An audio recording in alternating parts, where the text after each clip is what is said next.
자, 여러분, 법인차. 이거 진짜 잘만 쓰면 엄청난 절세 도구가 되거든요. 근데요, 자칫 잘못하면 예상치도 못한 함정에 빠질 수도 있다는 거.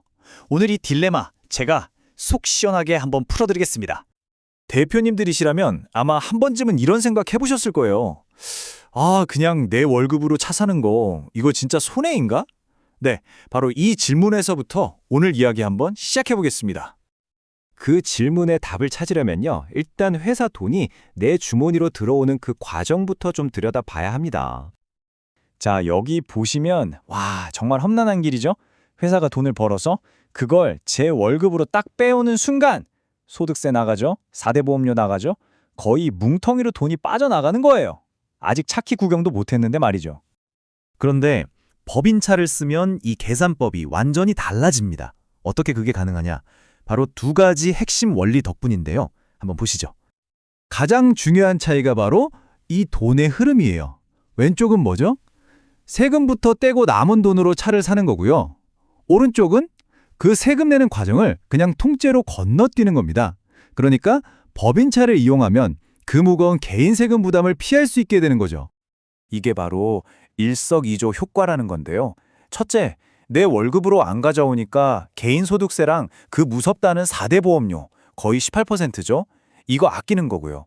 둘째, 회사 입장에서는 차값, 기름값, 보험료 이 모든 걸 비용으로 처리해서 법인세를 줄일 수 있는 거예요. 개인도 좋고 회사도 좋고 양쪽에서 다 이득인 거죠. 자, 그럼 이론은 알겠는데 그래서 실제로 얼마나 아낄 수 있다는 건지 궁금하시죠? 진짜 구체적인 숫자를 한번 들어가 보겠습니다. 여기 예시를 한번 볼게요. 요즘 많이들 타시는 제네시스 G80 8천만 원짜리 모델로 잡아봤습니다. 이걸 5년 동안 쓴다고 가정하고요. 그리고 좀 귀찮을 수 있으니까 운행일지는 따로 안 쓰는 걸로 해볼게요. 자, 그럼 돈이 얼마나 굳는지 하나씩 계산해 볼까요? 먼저 8천만 원을 월급으로 더 안 받았잖아요. 그것만으로도 개인 소득세 무려 1,800만 원이 그냥 내 주머니에 남는 겁니다. 엄청나죠? 근데 여기서 끝이 아니에요. 월급이 아니니까 당연히 4대 보험료도 안 내도 되죠. 여기서 또 1,300만 원이 세이브 되는 겁니다. 마지막으로 회사 입장에서 볼까요? 5년 동안 차에 들어간 돈을 비용으로 처리하니까 법인세도 총 750만 원이나 줄어들어요. 자, 그럼 지금까지 나온 이 금액들, 개인소득세, 4대 보험료, 법인세, 이걸 다 더하면 과연 얼마가 될까요? 네, 바로 이 숫자입니다. 3,850만 원. 개인과 법인이 아낀 세금을 전부 합치니까 거의 4천만 원에 가까운 돈이 절약되는 겁니다. 정말 어마어마한 금액이죠.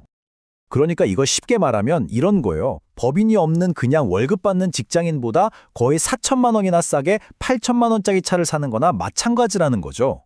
이건 사업주만 누릴 수 있는 엄청난 할인 혜택인 셈입니다. 자, 그런데 이렇게 좋기만 한 이야기라면 제가 오늘 이걸 들고 나오지도 않았겠죠.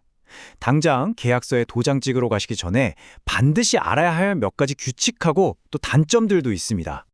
국세청에서 정해놓은 룰이 있어요. 그중 제일 중요한 게 바로 운행일지입니다. 이걸 써야 연간 1,500만 원 넘게 비용 인정을 받을 수 있거든요.